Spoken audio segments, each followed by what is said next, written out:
En el condado de Southampton, Virginia, bajo el calor asfixiante de agosto de 1831, 57 residentes blancos murieron en tan solo 48 horas. Los registros oficiales anotan sus nombres, sus edades, sus últimos instantes, pero lo que esos documentos nunca cuentan es que la violencia no empezó con rabia, sino con la escritura, con un hombre que aprendió a leer por su cuenta usando una Biblia robada y que se convirtió en el arquitecto del levantamiento de esclavos más sangriento de la historia de Estados Unidos, con el hijo de una mujer nacida en África, marcada con cicatrices rituales, que convirtió la profecía en revolución. La Commonwealth de Virginia intentó enterrar esta historia bajo capas de testimonios legales y propaganda. Ejecutaron a 16 hombres, vendieron a decenas más al profundo sur y pasaron décadas reescribiendo lo que ocurrió en aquellos 2 días. Pero los expedientes judiciales,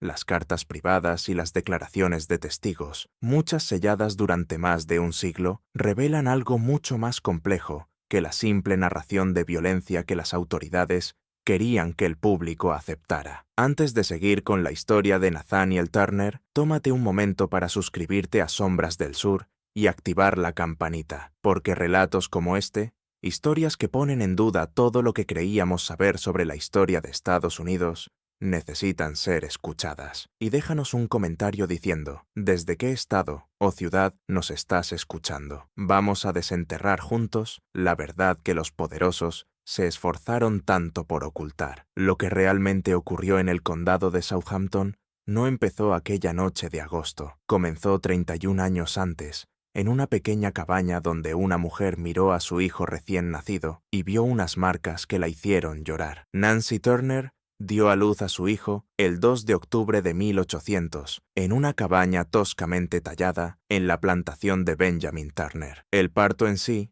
no tuvo nada de especial. El otoño en Virginia veía nacer a incontables niños esclavizados, condenados a la servidumbre desde el primer día. Pero lo que pasó inmediatamente después marcaría todo lo que vendría. Nancy, traída desde África cuando aún era niña y que todavía llevaba en los brazos las marcas de escarificación tradicionales de su tierra, examinó a su bebé con una intensidad que inquietó a las mujeres mayores presentes. Pasó los dedos por su cabeza, su pecho, sus pequeñas extremidades buscando algo. «Tiene las marcas», susurró en una lengua que los otros esclavos no comprendían del todo. Los bultos y las cicatrices. Él ha sido elegido. Las demás mujeres se miraron con preocupación. Sabían lo que podía pasar con los hijos de esclavas, cuyas madres afirmaban que tenían un destino especial. Los amos no toleraban ese tipo de comentarios, pero Nancy insistía en que su hijo tenía señales inusuales en el cuerpo desde el nacimiento, signos que ella reconocía de las tradiciones espirituales de su lugar de origen. Nadie podía decir con certeza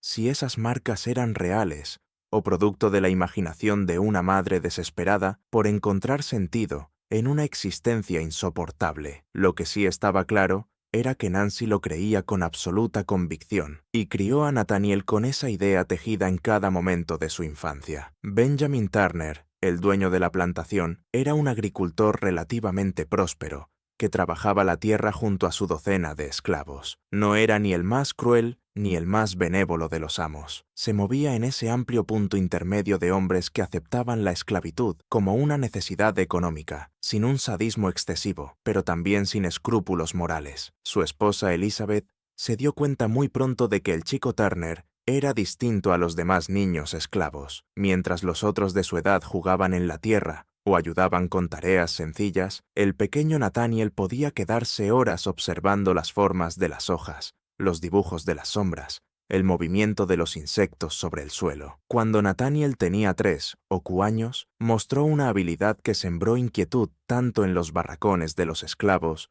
como en la casa grande. Escribía sucesos ocurridos antes de su nacimiento con tanto detalle que los esclavos mayores juraban que debía haberlos presenciado de algún modo. Hablaba de tormentas que habían destruido cosechas en años concretos, de un caballo que se rompió la pata en un lugar preciso, de conversaciones entre personas que ya habían muerto antes de que él naciera. Su abuela Bridget, la madre de Nancy, que aún conservaba el nombre africano que se negaba a abandonar, fomentó ese don. viéndolo como la confirmación de la profecía de Nancy. «El niño ve lo que otros no pueden ver», decía Bridget en voz baja a los demás esclavos. «Los ancestros hablan a través de él». Benjamin Turner escuchó estas historias y, con la curiosidad despreocupada de un hombre cuya propiedad resultaba interesante, decidió enseñarle a leer. Aquello era ilegal en Virginia. La enseñanza de la lectura a esclavos estaba prohibida desde 1819, pero Turner lo hizo de todos modos, tal vez divertido por la inteligencia del niño, quizá movido por una vaga idea de deber cristiano. Le dio a Nathaniel acceso a la Biblia familiar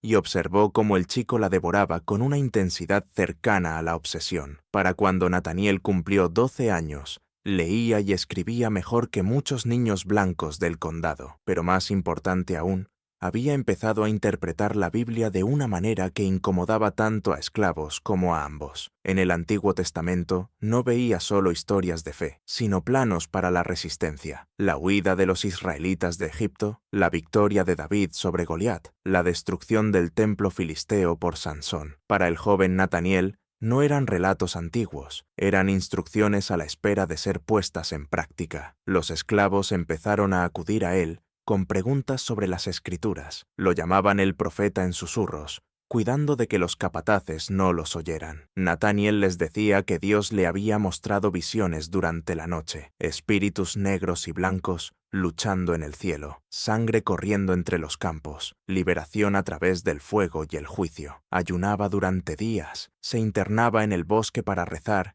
y aseguraba recibir mensajes directos de lo divino. «Vi espíritus blancos y espíritus negros entablando batalla», testificaría más tarde, y el sol se oscureció. El trueno rugía en los cielos y la sangre corría en torrentes. En 1810, Benjamin Turner murió y la plantación pasó a manos de su hijo Samuel. Nathaniel, que entonces tenía 10 años, observó cómo se dividía y reorganizaba la propiedad. Samuel Turner no tenía ningún interés en el experimento excéntrico de su padre con un esclavo instruido. Veía en Nathaniel una posible fuente de problemas, demasiado inteligente, demasiado influyente entre los demás esclavos, demasiado seguro de sí mismo. Pero Nathaniel también era una propiedad valiosa, un joven fuerte, capaz de trabajar duro, y Samuel lo mantuvo cerca, asignándolo a las labores del campo junto a los otros y vigilando de reojo sus movimientos. Durante esos años, la reputación de Nathaniel creció. Esclavos de plantaciones vecinas buscaban excusas para visitarlo con la esperanza de escucharlo predicar. Él les decía que Dios le había revelado un gran propósito, que estaba destinado a guiar a su pueblo hacia la libertad, pero que el momento todavía no había llegado. Necesitaba una señal, una indicación clara del cielo de que la hora había llegado. «Fui ordenado para un gran propósito en las manos del Todopoderoso», decía a quien quisiera escuchar. «Las señales me serían mostradas cuando el tiempo fuera el correcto». En 1822, cuando Nathaniel tenía 22 años, Samuel Turner murió de forma repentina y una vez más la propiedad fue reorganizada. Nathaniel fue alquilado a John Travis,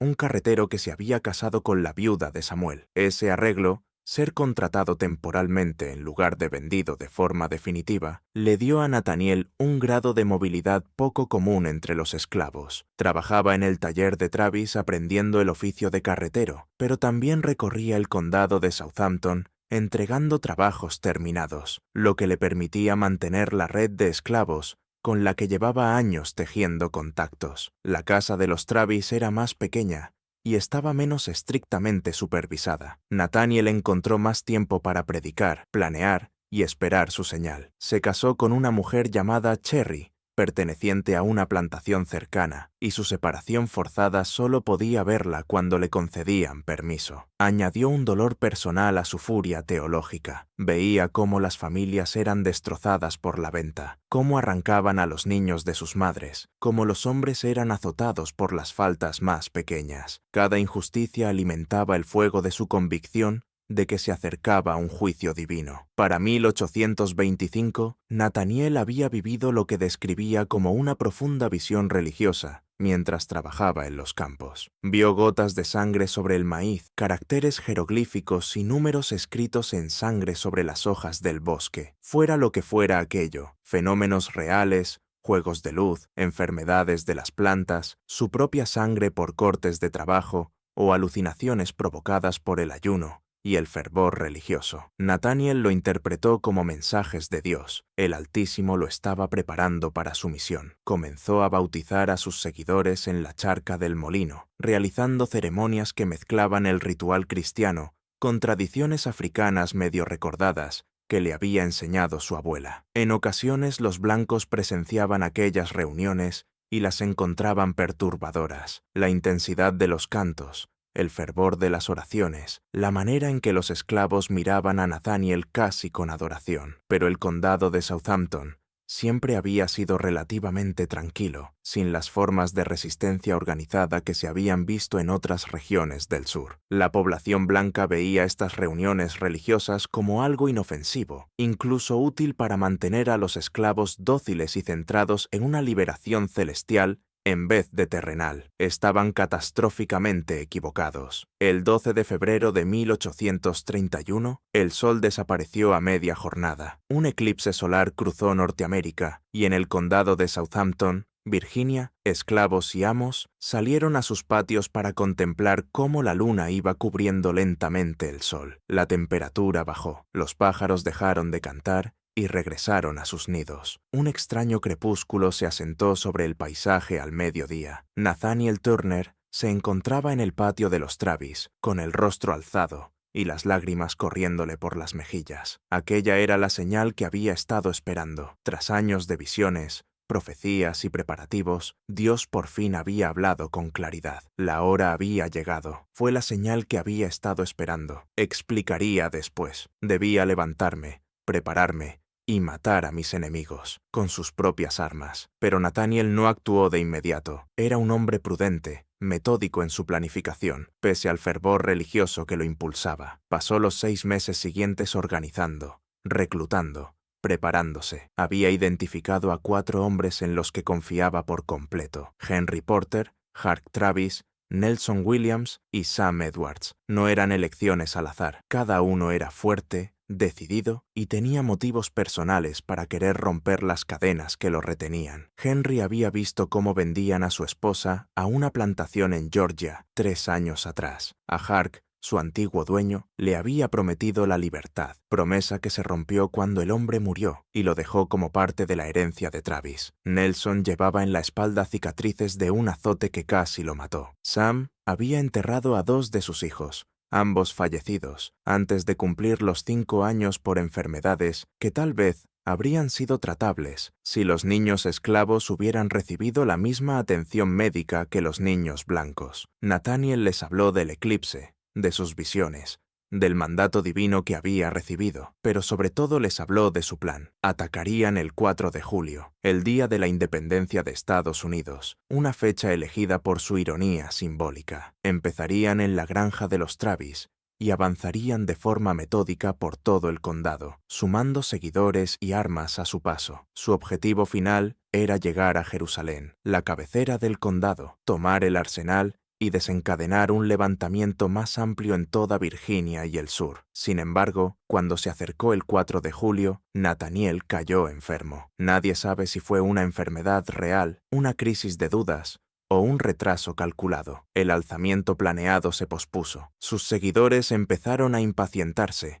preguntándose si su profeta había perdido el valor o si Dios había retirado el mandato. Luego, el 13 de agosto, apareció otra señal en el cielo. Aquel día, el sol adquirió un tono extrañamente verde azulado, un fenómeno causado por las condiciones atmosféricas o quizá por el humo de incendios lejanos. Para Nathaniel, enfermo en su cabaña, y mirando por la pequeña ventana, como esa luz extraña cubría el condado de Southampton. Era el segundo mensaje de Dios. La demora formaba parte del plan. El verdadero momento había llegado. El domingo 21 de agosto, Nathaniel se reunió con sus 4 hombres de confianza en el bosque cercano a la propiedad de los Travis. Se encontraron en un lugar al que llamaban Cabin Pond, compartiendo un cerdo asado que Hark había robado de la despensa de su amo. Mientras comían se les unieron 2 hombres más, Jack Reis y Will Francis. Nathaniel no los había invitado y al principio su presencia lo inquietó, pero Hark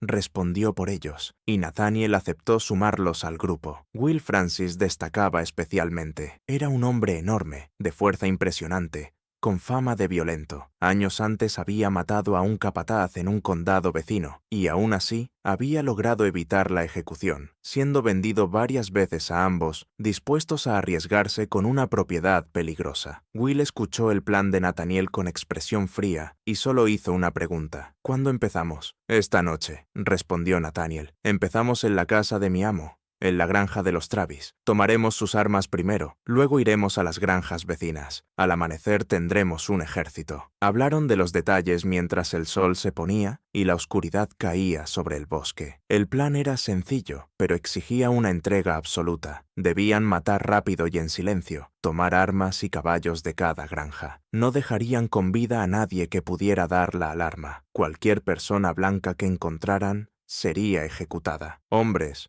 mujeres, niños. Nathaniel fue muy claro en esto, y su razonamiento era tanto teológico como táctico. Dios lo ha ordenado, les dijo. Así como a los israelitas se les mandó destruir por completo a los cananeos, nosotros debemos eliminar a cualquier enemigo potencial. Esto es juicio divino, no asesinato. Algunos hombres se removieron incómodos. Matar a hombres blancos, incluso a capaces o amos, era una cosa, pero mujeres, niños. Sin embargo, la seguridad de Nathaniel, su convicción absoluta de que eran instrumentos de la voluntad divina, terminó imponiéndose a sus dudas. Ya se habían comprometido a ese camino y no había vuelta atrás. Cuando se acercaba la medianoche, los 7 hombres avanzaron en silencio por la oscuridad hacia la granja de los Travis. La casa estaba a oscuras, sus habitantes dormidos. Un perro ladró una vez y se cayó. Los hombres se acercaron a la puerta y Nathaniel probó el pestillo. No estaba cerrado. En el condado de Southampton,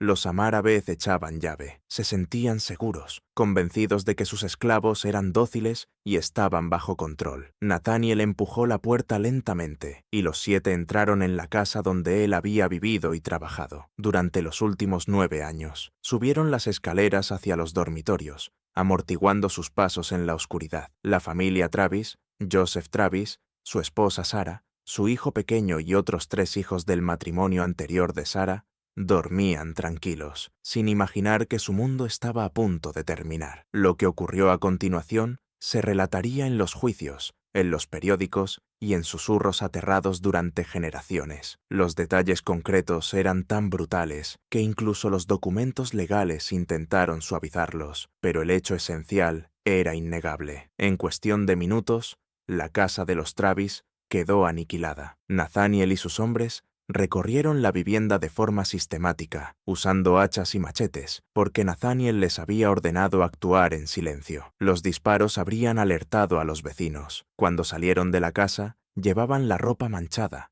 y las manos temblorosas. Algunos vomitaron en el patio, pero la voz de Nathaniel se mantuvo firme al ordenar que registraran la propiedad en busca de armas y caballos. Encontraron varias escopetas, munición y 4 caballos. Cargaron las armas, montaron y cabalgaron hacia la granja vecina antes de que el sol pudiera salir y exponer lo que habían hecho. La rebelión había comenzado. El grupo de Turner avanzó por el condado de Southampton con una rapidez que más tarde desconcertaría a los analistas militares. Entre la medianoche y el amanecer del 22 de agosto, atacaron 5 granjas más y en cada ataque sus filas crecían. Se unían esclavos de las plantaciones asaltadas, algunos con entusiasmo, otros a regañadientes, otros porque entendían que quedarse atrás significaba ser considerados cómplices. De todos modos, en la granja de los Rees mataron a 3 personas y ganaron 4 nuevos seguidores. En otra granja,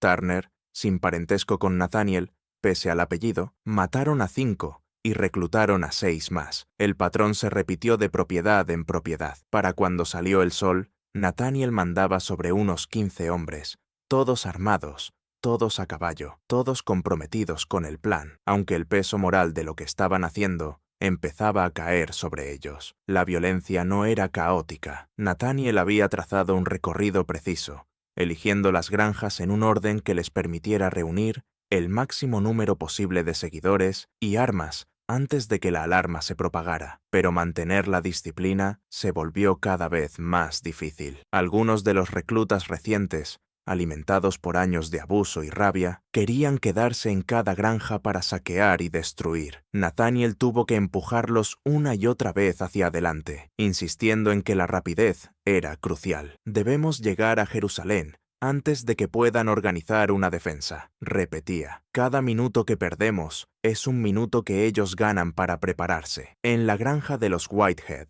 se toparon con Margaret Whitehead, una joven que había enseñado a leer a algunos niños esclavos de la zona, desafiando las leyes de Virginia. Nathaniel dudó. Ella había mostrado compasión hacia los esclavos. Will Francis, no. La ejecución fue rápida y brutal, y algo se quebró en varios hombres que lo presenciaron. Dejaron de verse como libertadores en una guerra justa y empezaron a verse como asesinos. La línea entre justicia y asesinato se volvía imposible de trazar. Durante todo el lunes 22 de agosto, el grupo siguió creciendo. Por la tarde ya eran entre 50 y 60 hombres. Según los relatos, las cifras exactas se diluyen en medio del caos. Habían matado a unos 60 blancos en el condado de Southampton, moviéndose por el paisaje como una tormenta devastadora. Algunas víctimas eran grandes propietarios, amos brutales, cuya muerte podía interpretarse como justicia, pero otras eran pequeños campesinos sin esclavos, blancos pobres que vivían en los márgenes, niños cuyo único crimen había sido nacer en una raza determinada, en un lugar y un momento concretos. La alarma se extendió por fin a media mañana, cuando un niño de una de las granjas atacadas logró escapar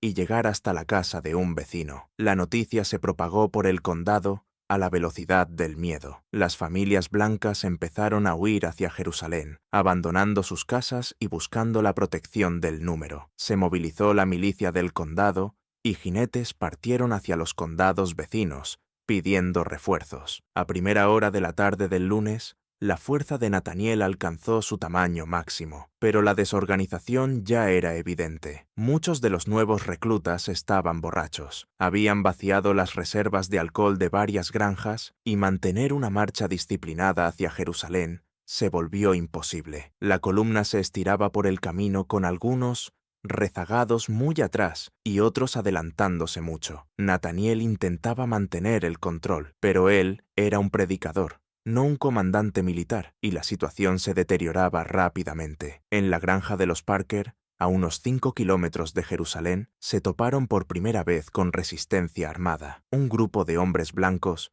quizá una docena, se había atrincherado en la casa y abrió fuego cuando la fuerza de Nathaniel se acercó. Los rebeldes ya tenían armas, pero la mayoría nunca había disparado una. El intercambio fue breve y caótico. Varios de los seguidores de Nathaniel resultaron heridos, y uno de ellos murió. Los defensores blancos lograron mantener la casa, y Nathaniel tomó la decisión táctica de rodearla y seguir avanzando hacia Jerusalén. Pero aquella demora tuvo un precio alto. Cada vez más hombres blancos armados se reunían en la zona, organizándose en unidades de milicia. El factor sorpresa había desaparecido, y la ventaja numérica de los rebeldes valía poco frente a hombres entrenados, mejor armados y atrincherados en posiciones defensivas. Esa noche, cuando volvió a caer la oscuridad, la fuerza de Nathaniel acampó en el bosque, cerca de la plantación Ridley. Habían recorrido el condado en una especie de círculo y ahora estaban más cerca del punto de partida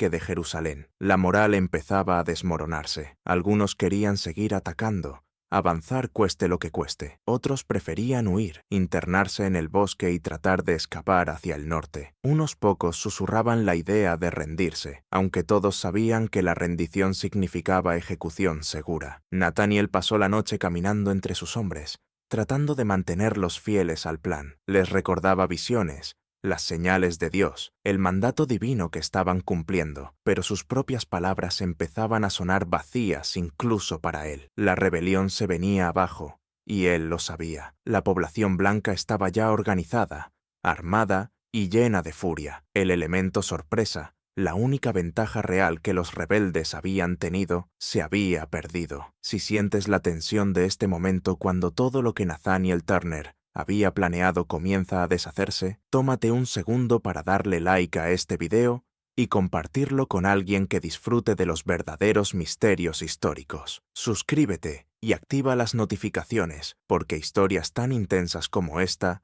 no se ven en cualquier parte. Ahora veamos cómo una rebelión nacida de la profecía terminó convirtiéndose en una lucha desesperada por sobrevivir. La mañana del martes 23 de agosto trajo consigo el desastre. Nathaniel intentó reagrupar a sus seguidores y organizar un último avance hacia Jerusalén, pero durante la noche, la mayor parte de su fuerza se había desvanecido. Los hombres se escabulleron en la oscuridad, regresando a sus plantaciones, con la esperanza de alegar que habían sido obligados a participar o huyendo hacia los pantanos y bosques para esconderse. Al amanecer, Nathaniel mandaba a menos de 20 hombres. Intentaron un último ataque contra la plantación Blonde con la esperanza de sumar apoyos y conseguir más armas, pero los propietarios ya estaban preparados. Hombres blancos armados se habían reunido allí tras enterarse de la rebelión y habían organizado la defensa. El enfrentamiento fue breve y totalmente desigual. Los rebeldes fueron derrotados,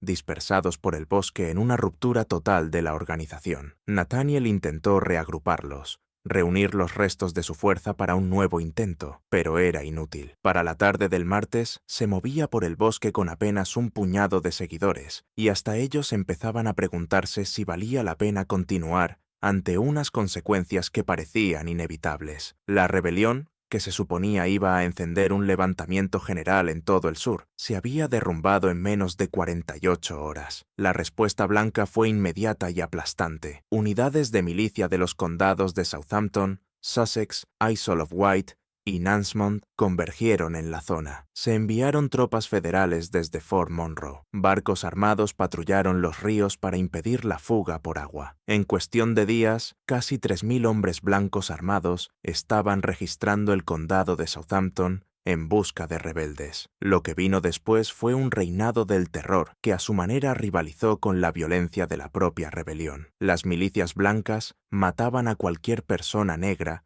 a la que sospecharan de complicidad, a menudo sin juicio ni pruebas. Las estimaciones varían, pero entre 100 y 200 afroamericanos fueron asesinados en la semana posterior al levantamiento. Hombres que no habían tenido nada que ver con la insurrección de Nathaniel, esclavos que habían permanecido leales a sus amos, negros libres sin vínculo alguno con los hechos. Se clavaron cabezas en postes a lo largo de los caminos como advertencia. Los cuerpos fueron mutilados y exhibidos. Los rebeldes capturados afrontaron juicios militares sumarios. No se les permitió defensa. Nadie esperaba clemencia. 16 hombres fueron ahorcados en Jerusalén a lo largo de varias semanas, y sus cuerpos quedaron colgando de la horca a la vista pública. Decenas más fueron vendidos a plantaciones del profundo sur, un destino que muchos consideraban peor que la ejecución. El estado de Virginia indemnizó a los propietarios por las pérdidas de su propiedad. Tanto los rebeldes ejecutados como las víctimas blancas muertas durante el levantamiento. Pero Nathaniel había desaparecido. Durante 6 semanas logró evitar la captura, a pesar de la intensa cacería humana. Se escondía en los bosques, moviéndose de un refugio oculto a otro,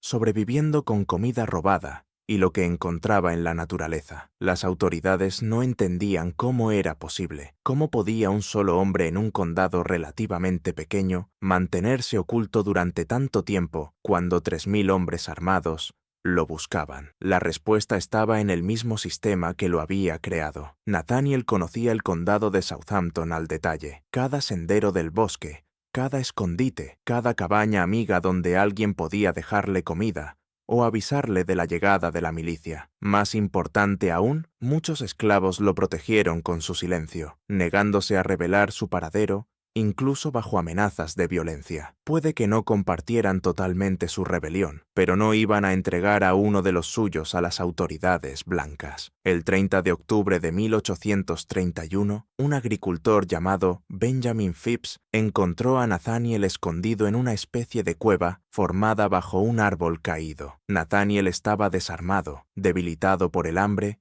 y la exposición a la intemperie. Se rindió sin ofrecer resistencia, tal vez aliviado de que el tormento hubiera terminado por fin, quizá todavía convencido de que Dios intervendría de algún modo, incluso en ese momento. Lo llevaron encadenado a Jerusalén, y todo el condado acudió para ver al hombre que los había tenido aterrorizados durante 6 semanas. Los testimonios de la época describen a Nataniel como tranquilo, casi sereno, sin mostrar miedo ni arrepentimiento. Cuando le preguntaron si lamentaba la rebelión, respondió simplemente: ¿acaso no fue también crucificado Cristo? Su juicio duró un solo día. El veredicto nunca estuvo en duda. El 5 de noviembre de 1831, Nathaniel Turner fue ahorcado en Jerusalén, Virginia. Según algunos relatos, su cuerpo fue diseccionado y sus partes repartidas como recuerdos macabros. Dicen que su piel se usó para fabricar monederos y cubiertas de libros. Su cráneo supuestamente pasó por varias manos antes de perderse para siempre. Pero la ejecución de Nathaniel Turner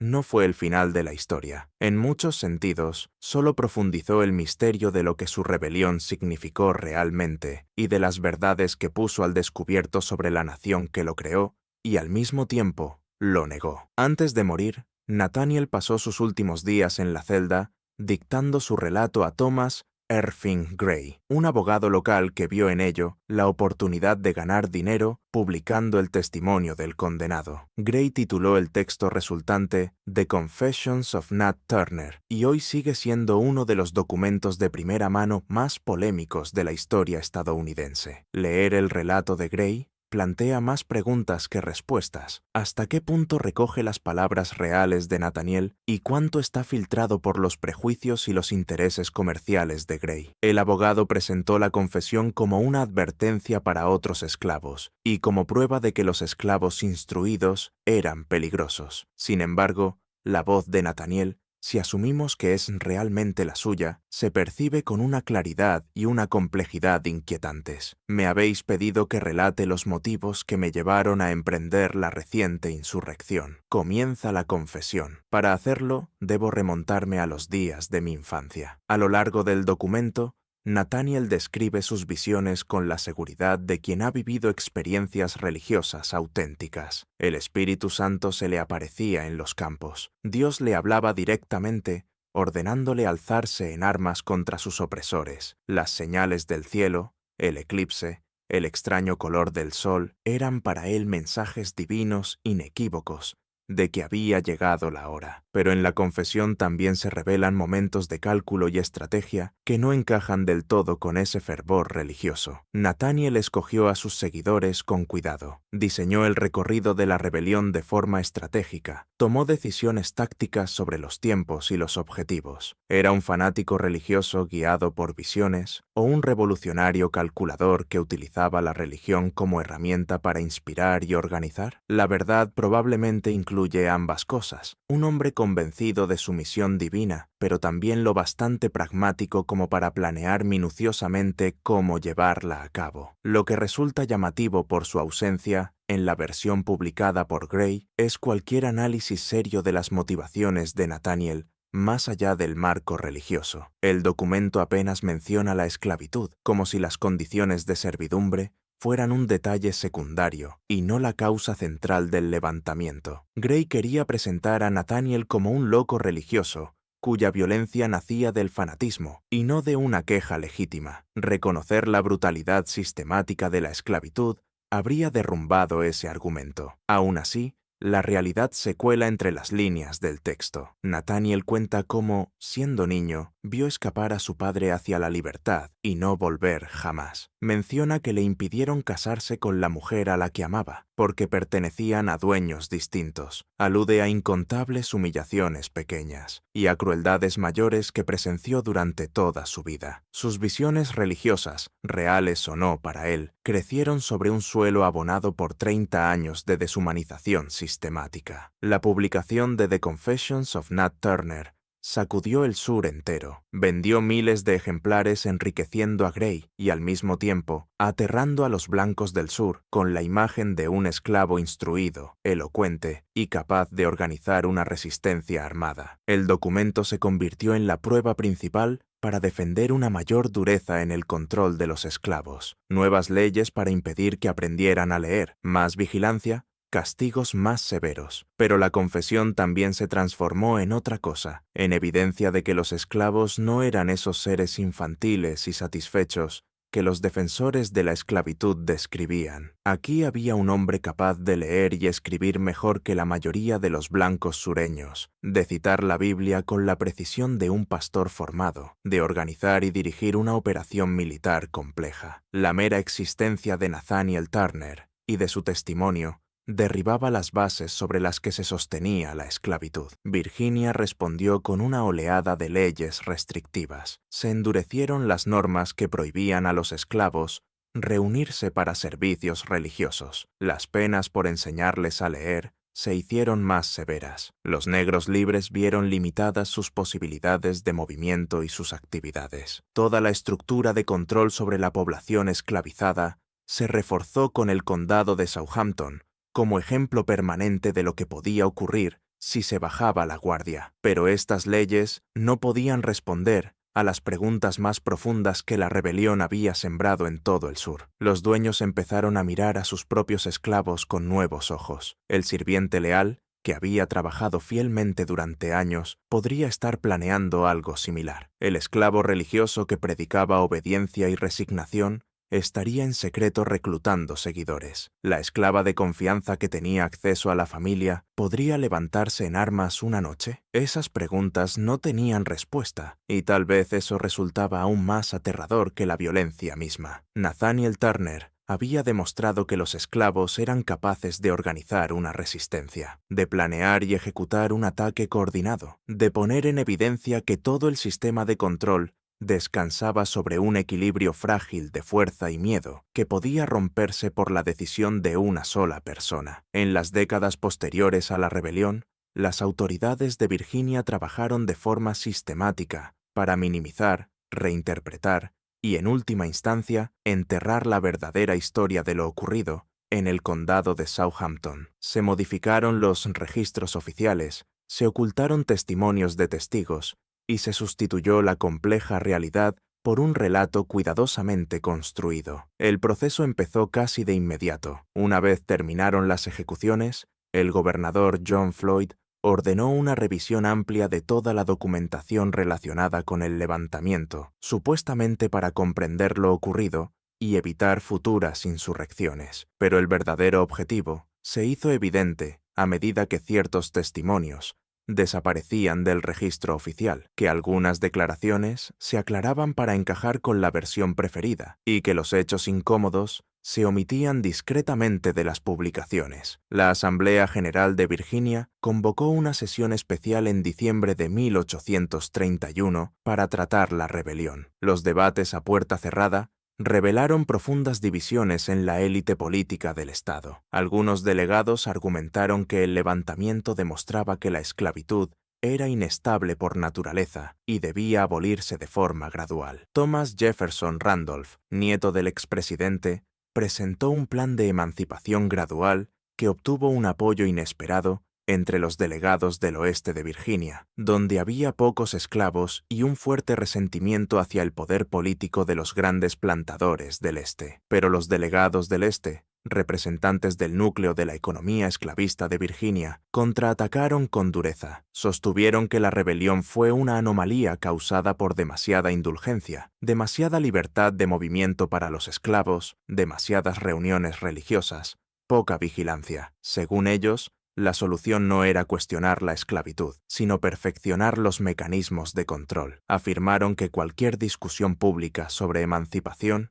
sería interpretada por los esclavos como una señal de debilidad e inspiraría más violencia. El bando proesclavista triunfó con claridad. No solo se rechazaron las propuestas de emancipación, sino que se suprimió el propio rastro de aquel debate. El diario oficial de la legislatura apenas hizo referencias vagas a las perturbaciones recientes. Los relatos detallados de los argumentos a favor de la emancipación gradual se excluyeron de las actas publicadas. Virginia no quería dejar ninguna prueba escrita de que sus líderes hubieran considerado siquiera el fin de la esclavitud para no dar munición a los abolicionistas ni esperanza a los esclavos. La versión oficial insistía en varios puntos clave. Nathaniel era un fanático religioso enloquecido por su propia inteligencia y por la imprudencia de unos amos que le habían enseñado a leer. La rebelión era un estallido de violencia sin sentido, sin motivaciones políticas o sociales legítimas. Los rebeldes eran salvajes y irracionales, que mataban sin discriminación, sin propósito ni plan. Y sobre todo el levantamiento no contó con apoyo entre la mayoría de la población esclava, lo que supuestamente demostraba que la inmensa mayoría estaba satisfecha con su condición. Este relato cumplía muchos objetivos. Exoneraba a la clase esclavista de Virginia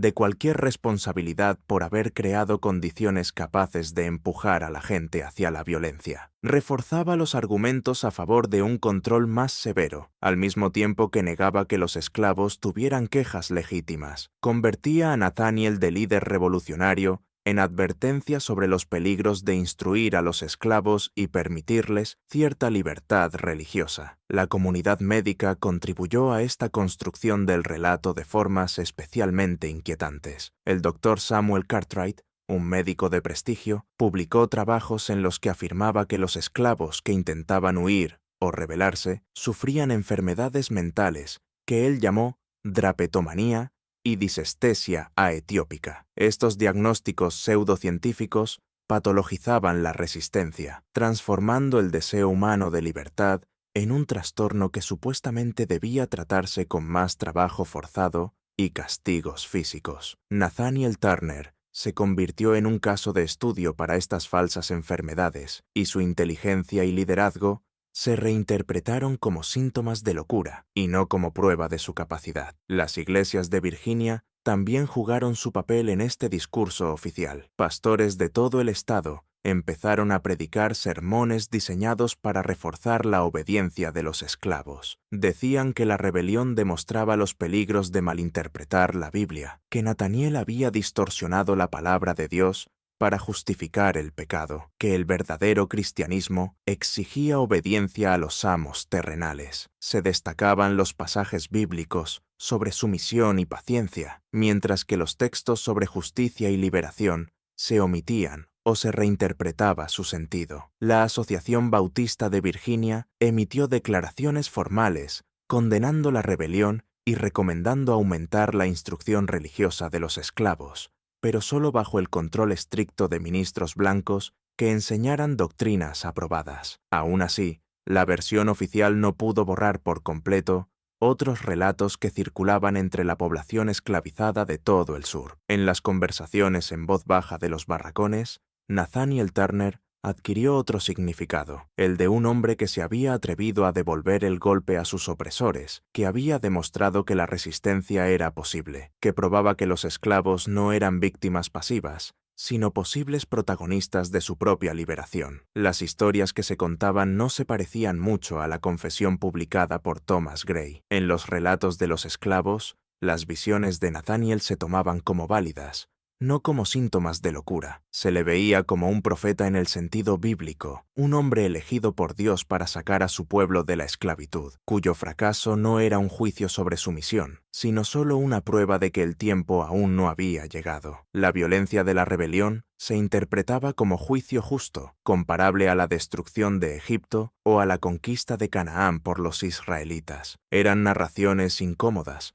pero proporcionaban sentido y dignidad a quienes se les negaba ambas cosas. Frederick Douglass, que escapó de la esclavitud en 1838, escribió más tarde sobre cómo se mencionaba el nombre de Nathaniel Turner en los barracones de Maryland, donde él creció. Su nombre, recordaba Douglass, se susurraba con terror entre los amos y con admiración entre los esclavos. Sabíamos que un hombre se había levantado, decía, y eso nos daba esperanza incluso en nuestras horas más oscuras. Douglass señaló que los intentos de los esclavistas por borrar la memoria de Turner lograron justo lo contrario, convirtiéndolo en una figura legendaria cuya historia crecía con cada nueva versión. Los detalles concretos de la rebelión pudieron deformarse con el tiempo y la distancia, pero el mensaje esencial sobrevivió. Un hombre se había enfrentado al sistema y habían hecho falta 3.000 soldados armados para detenerlo. Empezaron a circular historias sobre los supuestos poderes sobrenaturales de Nathaniel, que podía leer pensamientos, predecir el futuro, sobrevivir a disparos, comunicarse con los espíritus. Aunque estas exageraciones no eran históricamente ciertas, cumplían una función psicológica importante para la comunidad esclavizada. Transformaban a Nathaniel de rebelde, derrotado en figura casi mítica, cuyo poder iba más allá de lo que las autoridades blancas podían controlar. El impacto a largo plazo en el sistema esclavista de Virginia fue profundo, aunque se negara oficialmente. Las patrullas de esclavos se hicieron más frecuentes y violentas, con inspecciones nocturnas, regulares de los barracones en busca de objetos prohibidos como libros, armas o mapas. La vigilancia de cualquier reunión de esclavos se intensificó. Toda reunión religiosa requería la presencia de un blanco. Cualquier esclavo encontrado viajando sin permiso escrito se enfrentaba a un castigo inmediato y severo. Cualquier señal de formación o liderazgo en un esclavo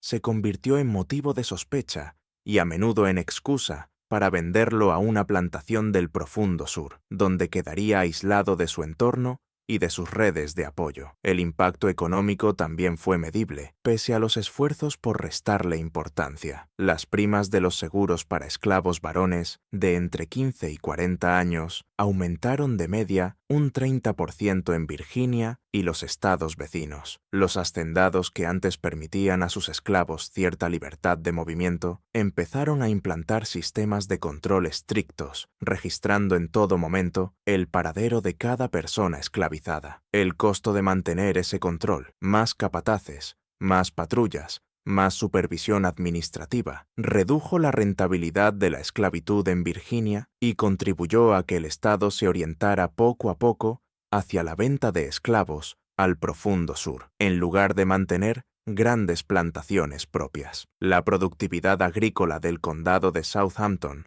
descendió de forma visible en los años posteriores a la rebelión. Muchos de los trabajadores de campo más experimentados habían sido ejecutados, vendidos lejos o estaban tan traumatizados por la violencia y sus consecuencias que su rendimiento disminuyó. Varios dueños de plantaciones abandonaron por completo el condado, vendieron sus tierras y se trasladaron a zonas que consideraban más seguras. El valor de las propiedades se desplomó y tardó casi una década en recuperarse. Estas consecuencias económicas rara vez se mencionaban en público, porque contradecían la versión oficial de que la rebelión había sido un episodio breve, aislado y sin efectos duraderos. Irónicamente, aquellas nuevas restricciones probablemente evitaron futuros levantamientos de gran escala al hacer prácticamente imposible la organización, pero no lograron eliminar el miedo que impregnaba la sociedad blanca del sur. Esa sospecha constante de que bajo la apariencia de docilidad siempre existía la posibilidad de una nueva explosión de violencia. Ese temor moldeó la sociedad sureña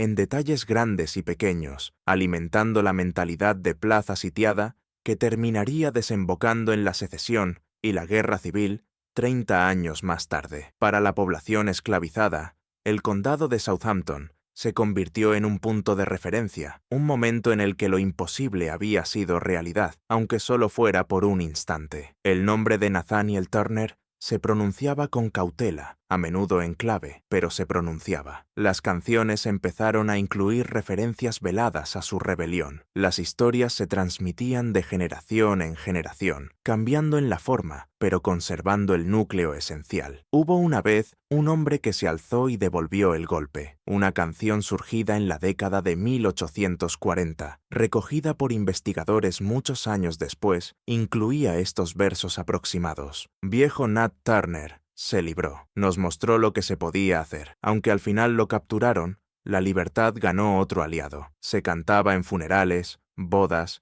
competiciones de desgranado de maíz, en cualquier reunión donde los esclavos pudieran crear aunque fuera por poco tiempo, un espacio cultural propio, lejos de la mirada blanca. La letra variaba según la región, pero el mensaje se mantenía. El intento de liberación de Nathaniel Turner, aunque fracasado, simbolizaba una victoria de la dignidad humana frente a la opresión sistemática. Las huellas históricas del impacto de la rebelión aparecen en lugares inesperados. Las primas de seguros para esclavos aumentaron de forma notable en toda Virginia después de 1831, hasta el punto de que algunas compañías se negaban a asegurar a varones esclavizados de ciertas edades, fuera cual fuera el precio. El valor de los hombres esclavizados cayó en relación con el de las mujeres, porque los compradores temían adquirir posibles rebeldes. Las leyes sobre el comercio interestatal de esclavos se modificaron para evitar la importación de personas esclavizadas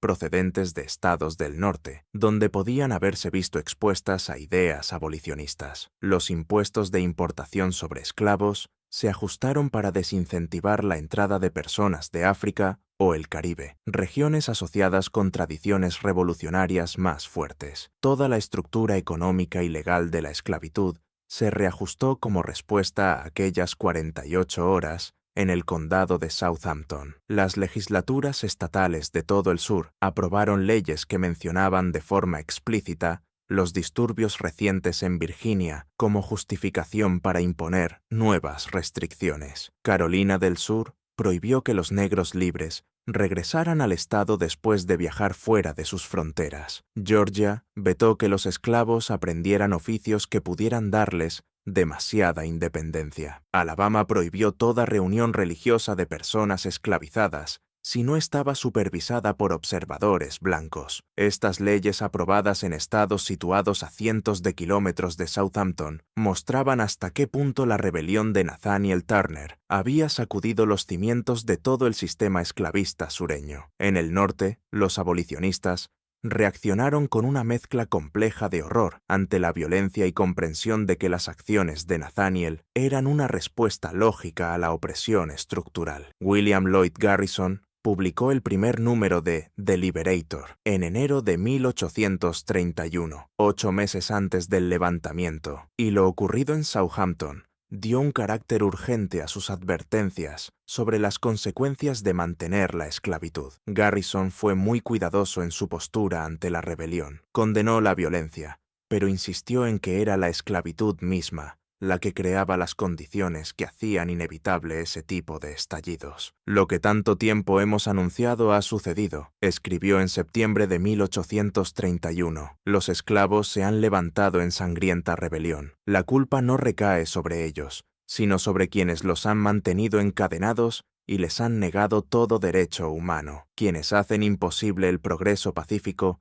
hacen inevitable la revolución violenta. Su respuesta indignó a los lectores del sur y convirtió el nombre de Garrison en sinónimo de radicalismo peligroso en los estados esclavistas. Varios de ellos ofrecieron recompensas por su captura y juicio. Georgia llegó a ofrecer 000, una suma enorme en la época, a quien lo llevara al estado para acusarlo de instigar la insurrección. Estas reacciones confirmaron que la estrategia de Garrison estaba logrando su objetivo. La rebelión había convertido el debate sobre la esclavitud en algo imposible de ignorar. Para muchos norteños que hasta entonces habían permanecido distantes del problema, el condado de Southampton hizo que la cuestión dejara de ser abstracta. La violencia era demasiado extrema, las implicaciones demasiado claras. Incluso los periódicos del sur, a pesar de sus filtros ideológicos, dejaron entrever las condiciones desesperadas que habían impulsado la rebelión. Los lectores del norte se enteraron de familias separadas por la venta, de condiciones de trabajo brutales, de esclavos privados de educación básica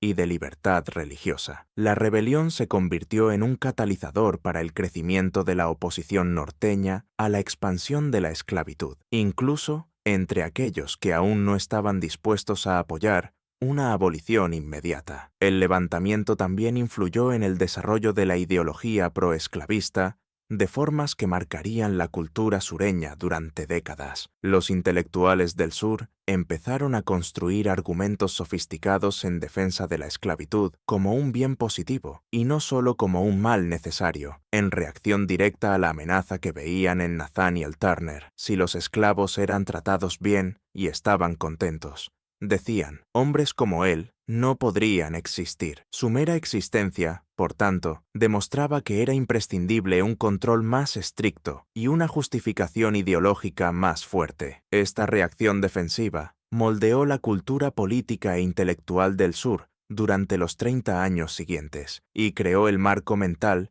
que hizo imaginable la secesión, cuando la elección de Lincoln pareció poner en peligro el futuro de la esclavitud. ¿Qué sucedió realmente en el condado de Southampton, Virginia, en agosto de 1831? La pregunta parece sencilla, pero la respuesta sigue siendo objeto de disputa casi 2 siglos después. Los datos básicos no se discuten. Hubo un levantamiento de esclavos. Murieron alrededor de 60 blancos. La rebelión fue sofocada y 16 rebeldes fueron ejecutados. Pero el sentido de esos hechos, las motivaciones de la violencia y las lecciones que debemos extraer, motivo de intenso debate. Fue Nathaniel Turner, un visionario religioso sinceramente convencido de obedecer mandatos divinos. Las pruebas indican que él mismo creía en la autenticidad de sus visiones, la coherencia de sus relatos, su disposición a morir por la causa, su negativa a mostrar arrepentimiento, incluso ante la ejecución, apuntan a una convicción genuina, pero eso no resuelve si sus experiencias fueron revelaciones místicas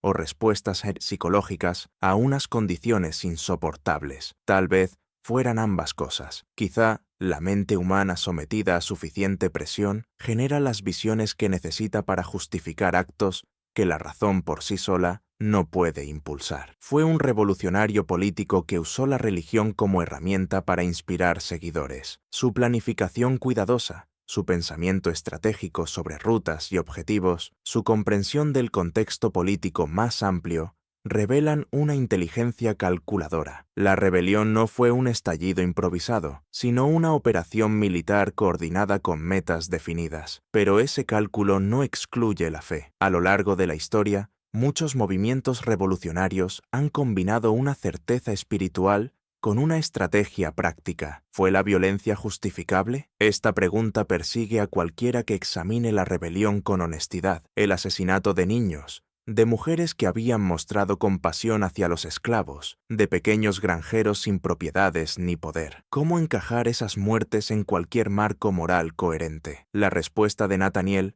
repetida luego por muchos otros revolucionarios, era que la clase opresora no podía dividirse en individuos inocentes y culpables. El sistema entero era el enemigo, y cualquiera que se beneficiara de él, incluso de forma pasiva, era cómplice. Esta lógica se ha utilizado muchas veces para justificar la violencia revolucionaria y sigue siendo tan inquietante hoy como entonces. Sin embargo, la cuestión de la justificación no puede separarse del problema de la esclavitud en sí. Un sistema que convertía a seres humanos en propiedad, que separaba familias a voluntad, que imponía la obediencia mediante la violencia y negaba derechos y dignidad básicos. ¿Qué forma de respuesta podría considerarse excesiva ante algo así? Si la violencia de Nathaniel Turner no estaba justificada, ¿qué tipo de resistencia sí lo habría estado? El registro histórico muestra que las formas pacíficas de resistencia esclava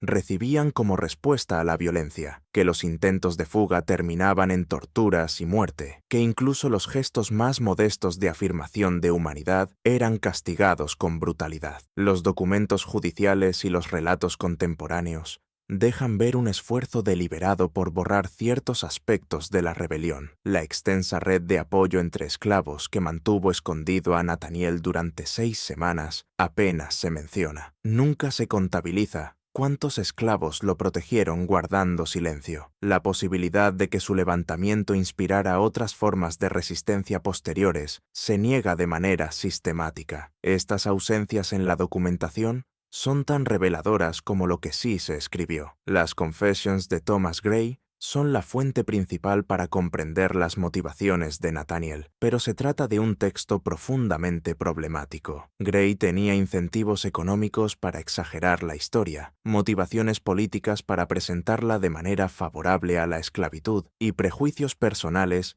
que inevitablemente influyeron en su redacción. Leer la confesión exige recordar constantemente que vemos a Nathaniel Turner, a través de varios filtros deformantes, su propia autopresentación, las decisiones editoriales de Gray y las expectativas del público de la época. Aún así, incluso teniendo en cuenta todas esas distorsiones, emerge un retrato coherente, el de un hombre muy inteligente atrapado en un sistema que jamás iba a reconocer su humanidad, que transformó su rabia y desesperación en certeza religiosa, que convenció a otros y a sí mismo de que la sanción divina justificaba una violencia terrible y que llevó sus convicciones hasta las últimas consecuencias, sabiendo que lo conducirían a la muerte. Este retrato no resuelve los dilemas morales que plantean sus actos, pero sí los hace comprensibles de una forma que no permiten las narraciones simplistas sobre fanatismo o maldad pura. La evidencia física de la rebelión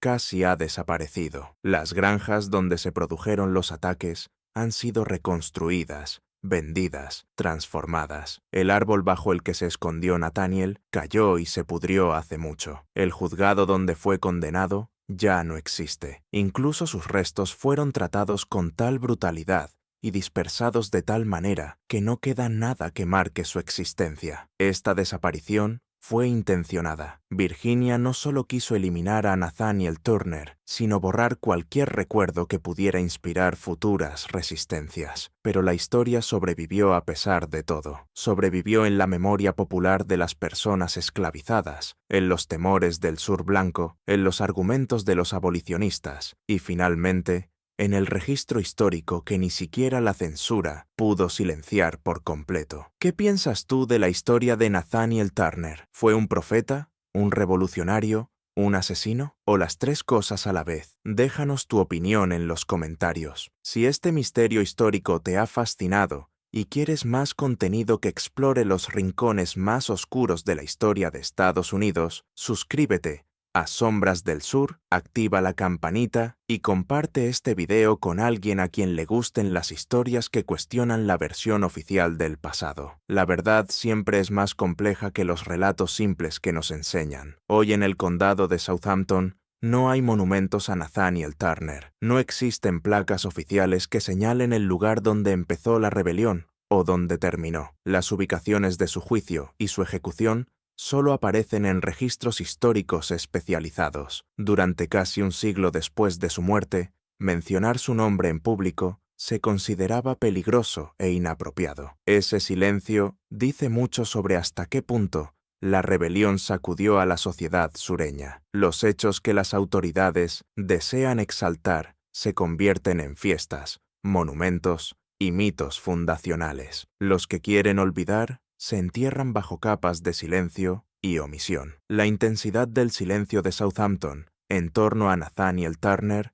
revela la amenaza profunda que sus actos representaron. No solo la violencia física terrible por sí misma, sino el desafío ideológico a todo el sistema esclavista. Porque Nathaniel Turner demostró varias cosas que los defensores de la esclavitud necesitaban negar: que las personas esclavizadas eran plenamente humanas, capaces de razonamiento complejo y de planificación, que comprendían su propia opresión y la detestaban, que estaban dispuestas a arriesgarlo todo por la libertad y que todo el sistema de control descansaba en la fuerza, no en el consentimiento. Estas verdades hacían que la esclavitud fuera moralmente indefendible y la única respuesta posible fue intentar silenciarlas por completo. Las réplicas de la rebelión se extendieron por la historia estadounidense de formas claras y sutiles. El aumento de restricciones que siguió hizo que el sistema esclavista fuera todavía más cruel y totalizador. El miedo permanente de la sociedad blanca del sur alimentó la paranoia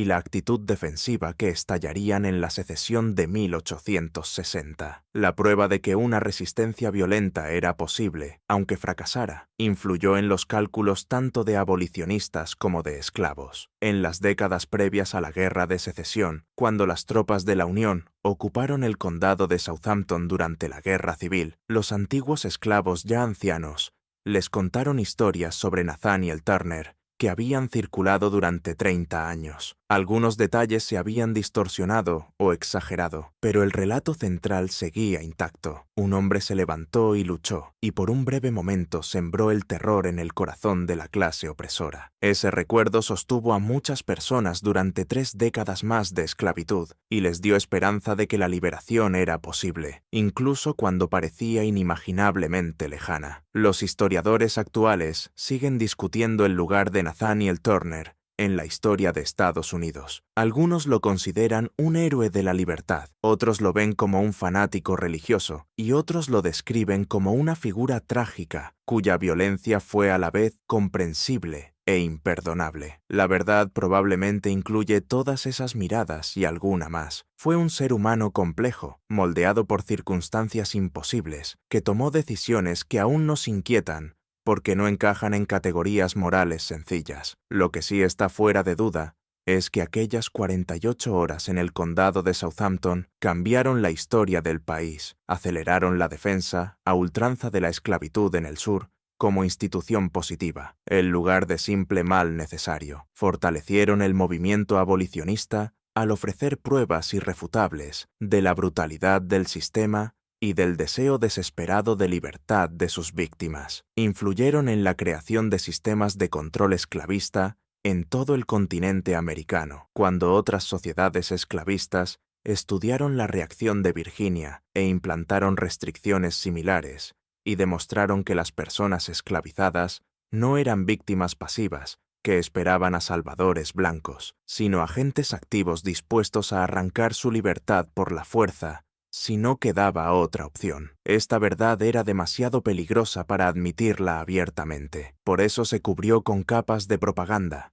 leyes represivas y olvido deliberado, pero nunca pudo borrarse del todo, porque la habían visto demasiados testigos y significaba demasiado para quienes vivieron en cautiverio. El condado de Southampton, Virginia, en agosto de 1831, fue el escenario donde las contradicciones de la sociedad estadounidense dejaron de poder ocultarse. Una nación fundada sobre principios de libertad e igualdad, construida sobre un sistema de esclavitud total, una sociedad cristiana que justificaba las crueldades menos cristianas, una república democrática que negaba la humanidad básica a una parte significativa de su población. Esas contradicciones solo podían sostenerse mediante la violencia, la vigilancia y la negación sistemática. Y Nathaniel Turner puso de manifiesto lo frágil que era todo ello. La rebelión fracasó en sus objetivos inmediatos. Nunca llegaron a Jerusalén. No hubo un levantamiento generalizado y la esclavitud continuó 34 años más. Pero el miedo que sembró, las preguntas que generó y la prueba que ofreció de que el sistema podía ser desafiado, dejaron una huella que atravesó las décadas, alimentando las tensiones políticas que terminarían rompiendo la unión y obligando al país a enfrentarse al núcleo de injusticia sobre el que estaba construido. En última instancia, la verdadera historia que Estados Unidos nunca quiso contar sobre Nathaniel Turner no es solo la narración de su rebelión y su brutal represión. Es el relato más amplio de lo que sus actos revelaron sobre la nación misma. La violencia necesaria para mantener la esclavitud, el miedo que impregnaba a la sociedad esclavista, el valor desesperado de quienes resistieron y hasta dónde estaban dispuestas a llegar las autoridades para suprimir no solo la rebelión, sino también el recuerdo de la rebelión. Los documentos existen actas de juicios, noticias de la época, la confesión recogida por Thomas Gray, cartas y diarios de quienes vivieron aquellos días, pero durante generaciones se consideraron peligrosos. Piezas de archivo que era mejor mantener encerradas para no inspirar ideas peligrosas. La historia fue escrita por los vencedores, moldeada para servir a sus intereses y despojada de sus implicaciones más incómodas. Sin embargo, la verdad siguió viva en los silencios,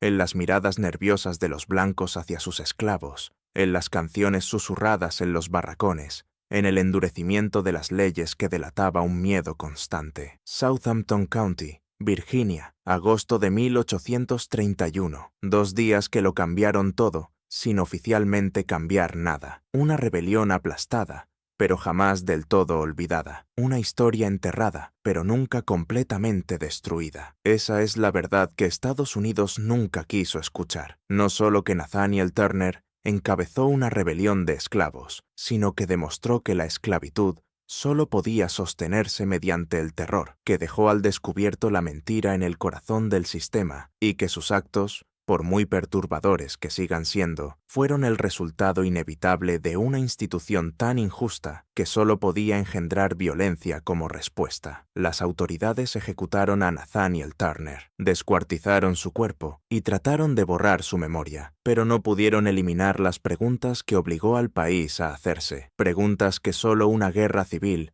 pudo empezar a responder. Gracias por mirar.